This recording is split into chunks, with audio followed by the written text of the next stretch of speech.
guys, this is Maria. Welcome back to my channel. Today's video is very exciting because I will be sharing with you tips on how to promote self-dressing in toddlers based on Montessori. For this video, I partnered with the Discovery School. It's a local Montessori school, and Jasmine, who is a certified Montessori teacher, a toddler Montessori teacher, will give you tips and also hands-on step-by-step directions on how you can help your children to start self-dressing way before the age of 2. The Discovery School also has their own YouTube channel, so I will link it for you on the screen and also in the description below.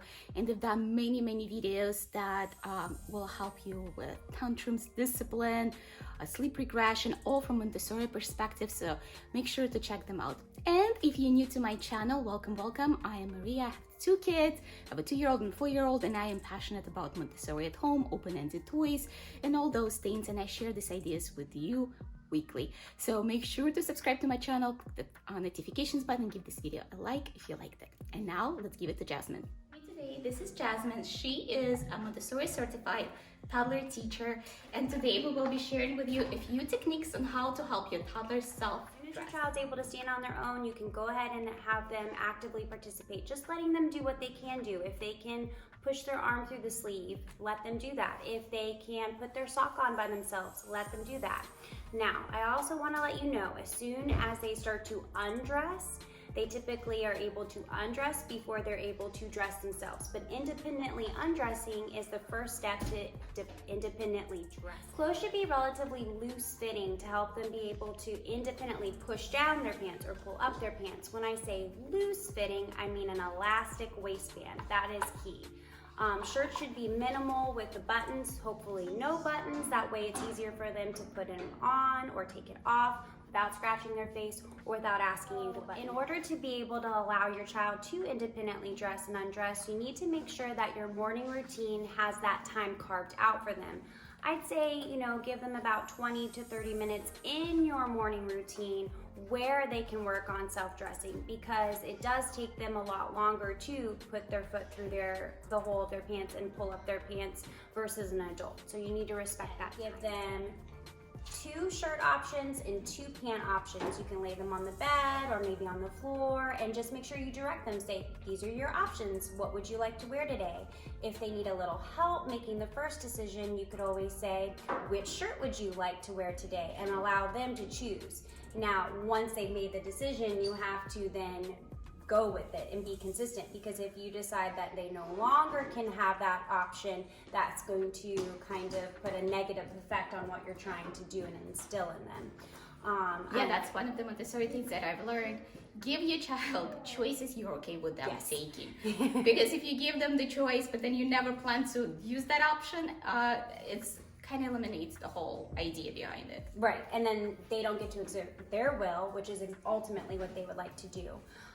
Also, remember, you are the parent, so maybe one of the options that you laid out for them was not a jacket, but it's very cold outside and you realize that right before you head out the door. You still need to be able to say to them, I know it wasn't a choice, but it's cold outside, you have to wear a jacket to stay warm.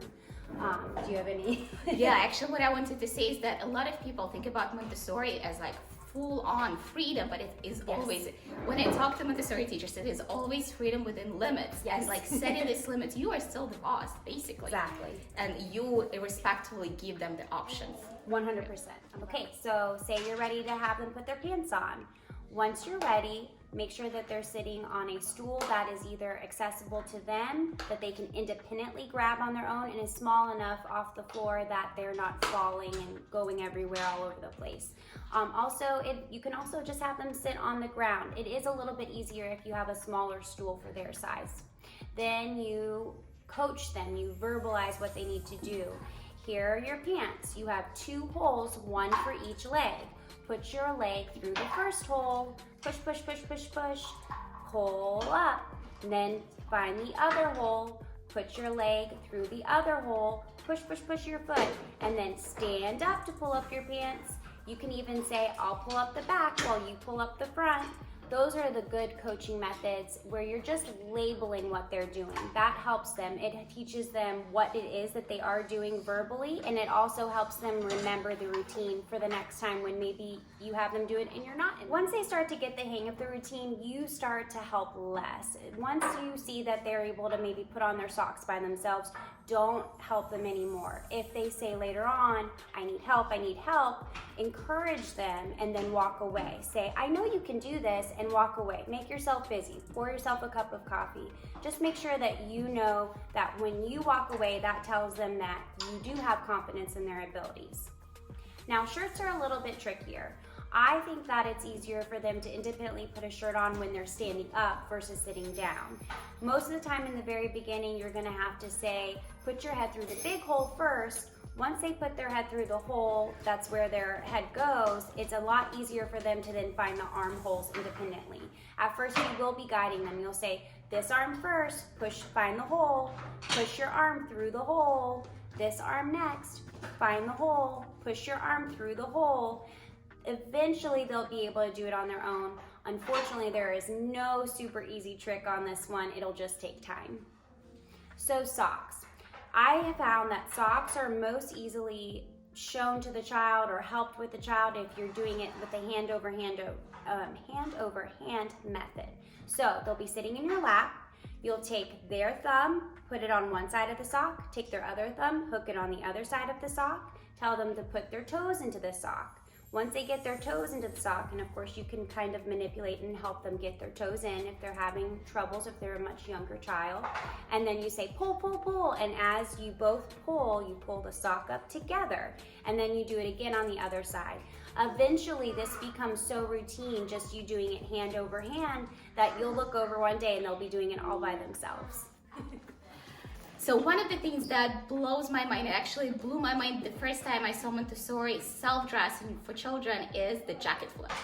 And I can't even explain it. Both my children just do it because they were taught by professionals. So I'm gonna give it to Jasmine here. And I'm gonna do my best. It's a tricky way of describing it, but it's super simple once you see it in action, which I think we're gonna have your two little ones show us.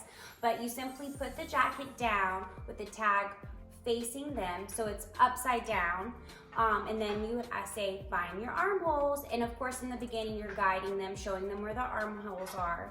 They put their arms into the holes and then they flip it over their heads.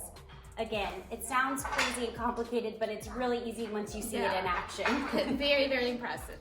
So, if, for instance, your child puts their shirt on backwards, instead of pointing out the mistake, instead just encourage them and say, wow, you did it, you got your shirt on all by yourself. It does not matter if their shirt is on backwards. Nobody is going to care, because the big deal is that they did it all by themselves. And they do it with shoes a lot, right? So yes. I would say, with shoes, I feel like they did it for a long time. So what I've noticed for Scarlett, for boys, I don't know if they do this as much, but for her, I buy the shoes and I can always tell her it makes a butterfly. She also used to have, if I'm gonna find the video, I'll pull up it on the screen right now, where she had like Mickey and Minnie kissing, and I'm like, who are they kissing? And a lot of the times they wouldn't be. But sometimes I feel like, so Justin doesn't do it as much, even though he's younger. And I think she actually enjoys it. And she told me many times, Mom, I just want to wear it this way. And from what I understand, it's actually normal. It's totally normal. I see lots of children, I say, oh, I noticed you put your shoes on the wrong feet. Would you like me to help you put them on the right feet? And a lot of the times they'll tell me no, and that's okay. And if they trip or fall, that's a good opportunity for you to say, oh, well, your shoes are on the wrong feet. If you would like, I can help you put them on the correct feet, and it'll be easier to run. That's something where the cause and effect comes into play, and you can use the effect of a situation to then be a learning, a teaching moment, which is also very Montessori. Very Montessori. And I love when the teachers give the verbiage, because it's like, oh my gosh, this makes total sense. Yes. Sometimes I think parents overthink it, and that's normal. Yeah. It's really important to help your child with these life skills, not just because they're life skills, but because of the effects they have on their development overall. These are skills that help them with their fine motor coordination, eye-hand coordination, concentration, And again, like Maria said earlier, also help them with their readiness for toileting and potty training. Also, it's good to remember that giving your child ownership of this task will help you skip a battle of wills in the morning. I know the morning is filled with wills and power struggles, and this is one less thing that you have to do for them and one more thing that they feel empowered by. And the moment that you show that you feel discouraged, or you show that you feel maybe impatient or a little frustrated, they then feel it and they feel discouraged. So please be as confident about it as you possibly can, because if you're confident, they'll feel that confidence, and that's beautiful. I hope you enjoyed this video and it was helpful for you guys. If you did so, make sure to give this video a like if you liked it, and also subscribe to my channel and check out the Discovery School channel. They post lots of Montessori content, and I will see you soon.